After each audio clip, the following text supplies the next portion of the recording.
Hey everybody, welcome back to Build to Adapt here at SpringOne Platform 2017. I'm Jeff Kelly. I'm joined by my co-host, Ciara Byrne. And we're talking with Thomas Squeo, Gautham Pallapa, and Don Fossgreen from Corp. Welcome guys. Hi there. So Corp is a company that I think maybe a lot of our viewers may not necessarily know by name, but they've probably used your services, maybe even today. Tell us a little bit about the company and your role there. So I'm the head of digital transformation and enterprise architecture for the organization. We're a multinational communications company focusing on unified communications, safety systems, notification technologies, both inbound and outbound, as well as also agent and telco services. We're most well known for our work around the 911 system and some of the DHS critical infrastructure. But in the same breath, we also manage the Dancing with the Stars competition. So things like that. So really high stakes stuff. Absolutely. It is critical for some people. It is. It is. Yeah, if that goes down, there could be riots in the street. So, great. Well, tell us a little bit about the history of the company, because I understand you're kind of moving from this holding company model to more of a product company model. Tell us what that means. So West as an organization is about 30 years old, heavily fueled through inorganic growth, a lot of acquisitions.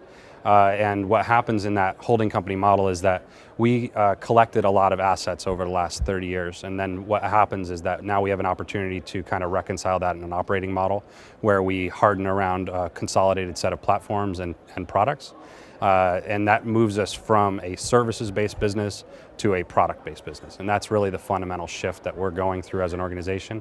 And that's affecting everything from the fabric of how products are managed, how technology is developed and delivered, how we actually interact with the market. So tell us a little bit about how you've treated developing software at the company over the years, and then we'll get into how that's transforming more recently. So as any large organization, especially an enterprise of our size, we have technology development that is somewhat immature or very legacy waterfall kind of in its approach, all the way through bleeding edge composite applications that are developed with the most modern techniques. They were cloud native, they grew up cloud native, if you will. What we need to do is now, how do we reconcile the fact that we need to bring all of the portfolio up in its capacity while not leaving any of the teams behind?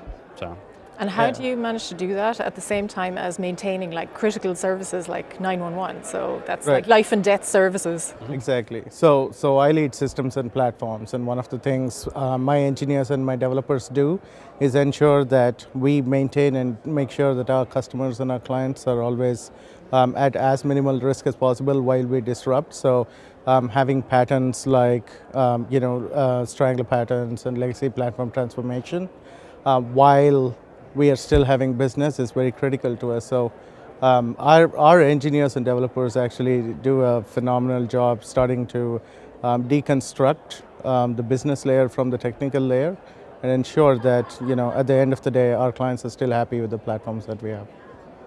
So how do you accelerate change? Like, what are the biggest challenges of accelerating change at a company like this? So in my opinion, the biggest opportunity for change is being able to work with the people, to be able to have them see themselves in what the future looks like. So for example, if we bring in a technology like Pivotal Cloud Foundry, what we can't do is necessary. Some teams can adopt it with a conversation. Some teams require a lot more training and engagement. So in the way we've actually built the entire program around our transformation, we had to bake in a lot of that staff engagement, enablement, how do we actually train, onboard, and it had to be everything from platform operations, application operations, through just evangelizing through modern development techniques or changing the development techniques. And that's a big part of where Don's kept me out of harm's way. So the idea is not to be dependent long-term in the services that we get from Pivotal and its partner, but for us to organically grow an organization where we can provide those same services to a much larger group within the organization, because we have a lot of products and we have a lot of consolidation to do. And as we are doing this digital transformation, the other aspect of it is also we are going through a lean transformation, an agile transformation, and a cultural transformation. So what we've done over the last couple of months at least is we've identified the right change agents who can help promote the thinking, because it's not just the technologies, but it's the way you use it to enable them and the way you use it to achieve and do things right out of the gate. So identifying people who are very techno-savvy and who also have the leadership to help propagate that is something that we've been doing at West. So explain a little bit more. So what kind of things do those, for lack of a better term, champions do within the organization? How do they actually affect change and actually get people on board, as you were talking about? So there are a couple of ways that we can do it. We have started this journey using lean and agile transformation. We started off on that route. As part of that, we identified leaders who are committed to ensuring that we have change. And it's not just the business leaders, but also the people who can dip in and drive the change. So there are situations where these change agents actually roll up their sleeves and work with the people and help drive it. So for Fossgreen and I, for example, we go in, work with the pivots and in the labs themselves with the team engineers and do pair programming and coding with them, so that we tell them that it is possible, it is reality. Demonstrating that is key. Thomas? Yeah, I think that one of the things that's interesting from our view is that we have a transformation office. It's a big part of our organization's kind of journey. And one of the things that's constant, and there's so many initiatives that are going on, there's so many parts of the business that are transforming right now at the same time, that I think that people are kind of, I think that the norm now is that everything's shifting. And it's not only based on market pressure, market demand, new products being introduced, some products being sunset out of the portfolio. But I think that what we've got is a lot more discipline around how we're actually applying that, and that everything from looking at ITIL practices to how we adopt Agile, how do we implement things like DevOps. DevOps as a culture, not as a mechanical tool implementation, and then ultimately how do we actually manage as a lean enterprise. So we internally call it the lean pyramid, and every stakeholder, every level, from the senior most executives to line level staff that are doing application development or participating in the SDLC, all have an opportunity to kind of in the lean mantra, pull the chain and stop the workflow if something's not really working the way it should be. So. And give us an idea of the scale of this transformation, like how many people are involved, like how many products do you have, stuff like that? So we have about 2,500 people in our technology organization. The organization has about 9,000 people total. We have 145 products that face the market, driven by about 600 applications. We plan over the next 24 months to sunset about 25% of the portfolio. We plan on replatforming about 25% of the portfolio into Pivotal. And then the remainder is going to go through some degree of automation or kind of operational automation or network automation, so on and so forth. And that's actually been led by Gautham's team. You mentioned that obviously there's competitive pressures, there's customer demands, and that happens in all industries. But can you talk a little bit about specifically in your industry? What are some of the things that are motivating you to make some of these changes and transform how you're building software? Well, I think that almost every enterprise at any degree of scale is expected to be an API-driven, part of the API-driven economy. We've done a lot of that work for our own internal consumption, but less so for external consumption. So one of the things that's interesting, and this is actually something that Don's been working on with some of the teams, is that most of our business value capture was through efficiency, but one of the kind of virtuous byproduct of having Pivotal in place is that we now have teams that are actually developing market-facing APIs that we didn't actually factor into our original business case. So. And the other thing that we've found with this is we're getting much better communication between our development teams. In the past, because we were formed really by acquisitions, no one knew what anyone else was doing, and there was no discovery mechanism. It's amazing what an API marketplace means to you. You're saying, oh, wait, someone else is also sending out SMSs, and they have shortcodes there, and all this cross-pollination can happen that we never had before. And that's part of the journey, and we get to figure out what really is our best of breed to be able to provide. Some of it we can let our marketplace and the outside marketplace decide as well, as opposed to me as an architect saying, oh, it's got to be this one. Right. And I think the other important point is that we're in a competitive marketplace, but almost every competitor that we have, we also work with as a vendor or a partner. So we're in much more co-opetition space. I mean, like all the major telcos, we work with those folks. A lot of the emergent startups that are kind of coming out of the valley and beyond, we're working with them. Even if they have something that overlaps with a service of our own, we don't necessarily view that as an existential threat to us. As a matter of fact, it's a big part of our business to be able to operate that way. And is that a more recent change in your viewpoint, or is that something that's been kind of core to your business for a while? So I've been with the organization for about 2.5 years. I've been in my current role for about 1.5 years. And it was, kind of external forces were viewed very much as a problem. I've kind of brought forward the model that we need to be able to adopt, work with, be a part of the ecosystem, be part of that landscape where you might not always be the best in the field, but the thing is you better be working with the best in the field. Right, and I bring that up. We're here at SpringOne, where there's a very large and vibrant ecosystem, and a lot of the companies here that are presenting, that are out on the floor here, are both competitors and cooperating together on different projects, and that's really a big part of what's, I think, happening in the industry. You're seeing companies that maybe traditionally would compete. You've got some of their developers working together in open source communities, so it's a very different dynamic than maybe we've seen over the last 20, 30 years. Yeah, it is.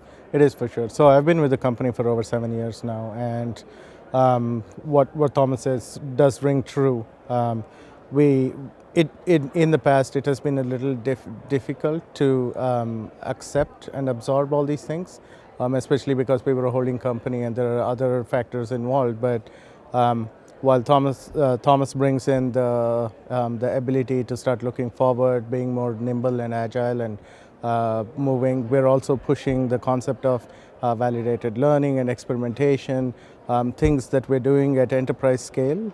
We can do it because we have the concept of entrepreneurship that we are driving. Most of the startup culture methodologies is also being driven into our team. So we're experimenting in a number of ways, and I think that's adding momentum to all the various concepts that we are pushing towards now. So what have been the biggest surprises along the way? You mentioned, for example, you now have these APIs you didn't expect to have before, that your development teams are communicating better. Has there been anything else that surprised you and that you didn't plan for at the beginning? The demand. I think one of the things that we saw was there was a pent-up demand for a long time to be able to develop or take advantage of not only cloud native, but public cloud infrastructures and so on and so forth. But one of the things that we also, and this is my opinion, we have this running joke: you have to be this tall for the ride, and with once privileges come with demonstrated experience and so on and so forth. Just because you could push to production and have access to all the infrastructure, we have to release that in a more controlled fashion than just kind of like throwing the door open and saying, hey everybody, let's just go for it, because that's that operational versus information technology. Especially when you're providing 911. Yeah, and 911, smart cities, the earnings calls for most of the Fortune 1000. These are not environments where a hiccup is going to be appreciated. And the regulatory environment in some of them is incredibly punitive. And I know the three of you are doing a breakout session later on how to choose the technology to support this kind of transformation. So what advice would you give to other companies who are in a similar position to where you were when you started on how to do that? I would say start out by figuring out what your goals are and then develop metrics around them so that you can measure it. Build a competitive proof of concept where you actually recruit people from across your organization to run real workloads on your tools, and then actually assess your metrics for those and use that to choose what product you can use. Then don't forget that all it is a tool, and you can give someone a chainsaw and they could cut down a tree with it, or they could do something else with it, and you got to give them the training that goes with it. Just another comment about that is it really comes down to to storytelling. A lot of business executives don't have the desire to go into the technical detail, but they need to be able to have at least a mental model or a metaphor that they're able to apply to the solution. And so I can't stress enough, you can't discount traditional financial metrics, business acumen, how you actually approach that problem, because This is just the next iteration of something that they're going to see again and again and again in kind of a business environment. And if at the end of the day, if you're not protecting EBITDA and cash flow and dealing with just the realities of CapEx versus OpEx and things like that, this is a non-starter conversation. So we had to really ensure that we were articulating the business value in the context of how the business actually, and when I say the business, whether that be finance, operations, our CEO's office, our administrative offices, or even my CIO's office. My boss needs to be able to be 100% comfortable with the fact that all of the activities that Don was talking about are happening. He might not want to deal with the detail in each one of those, but he needs to be able to dive in and peel the onion as much as he needs to. And it would strike me that would be a challenging exercise, considering that one of the benefits of something like Pivotal Cloud Foundry and cloud native software is you're experimenting a lot. So you don't necessarily know what the outcome is going to be. You might go into a software project, building a product, I should say, with one expectation, and something else comes out the other end. So how do you square that with trying to measure, at least in advance, potential return? So. Great question, and one of the things that we really got into was we had to look at what is our historical performance on between infrastructure provisioning, how many non-developer hours or non-development tasks are done by our developers, and being able to look at those from an efficiency model, being able to eliminate those, being able to kind of evaluate how that would actually move through the cycle. We would actually build our models around those. We were able to validate those with traditional service desk information and help on our ticketing systems and so on and so forth. So when we put those into the model, we put in our actuals.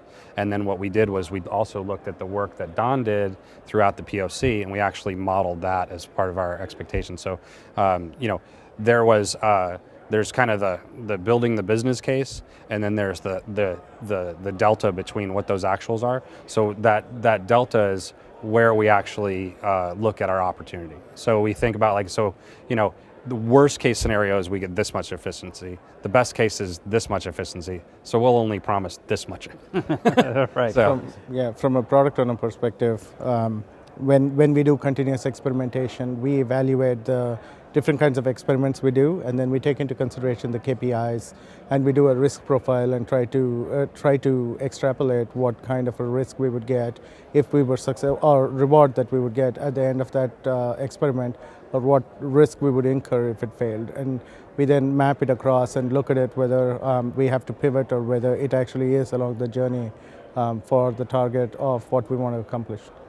The other thing to remember is you get the exact same thing when you're doing Waterfall. It just takes a lot longer to get to the place where you go, oops. And that whole ability to iterate across and each time make little course corrections instead of working for 2 years and saying, well, this isn't applicable anymore. Right. I think another item about that is that we also accept that most of our ideas aren't very good. So that experimentation gets rid of the bad ones. Did you have illusions about that beforehand? Oh yeah, everybody did. Everybody did. Like just by the nature of traditional funding models is I'm going to ask for my money a year in advance and then I'm going to go spend it over the next year. Yeah. That's a lot of dead reckoning that it doesn't really work out. So absolutely. Well, we've only got time for one more question, so I'd love to just hear from each of you. Where do you see this going? If we're back here in a year from now, what do you hope to achieve? Kind of look in your crystal ball a little bit. So we're going to have foundries not only in our private infrastructure, but across all the public clouds. We're going to have 25% of our apps running there, and we're going to have really, really happy developers. They're all going to be asking their friends, you got to come work for Wes. This is the place to be. Yeah. For me, especially from a systems and platforms perspective, I'm super stoked about the next 12 months. I'm hoping that by the next year, I actually come here and talk about the benefits, the advantages that we had, how we drove a cultural transformation and while we were using Pivotal Cloud Foundry in order to achieve this, and talk about the good things and the failures that we went along the way. I think that having product development teams that are putting new products out in the market is going to be pretty rewarding for us. But I think that being able to move all of the teams along a certain kind of journey, it's important to note that we have a very diverse portfolio. Not everything that we have is a candidate to go into Pivotal. So we need to be able to take the learning that we have. So when we think about the virtuous byproduct of teams being able to understand how to pair, how to be able to take a different mindset, getting being a part of a culture of endorsed experimentation, all those activities make a healthier organization. So it's not, the tools are one component of it, but the culture change is actually the thing that I get most excited about. Right. Well, we look forward to seeing you next year and talking more about this. So thanks, guys. Thank you. Thank you, Thomas, gentlemen. Gautham, and Don, thanks for coming on. Thank you for having Thanks for us. watching.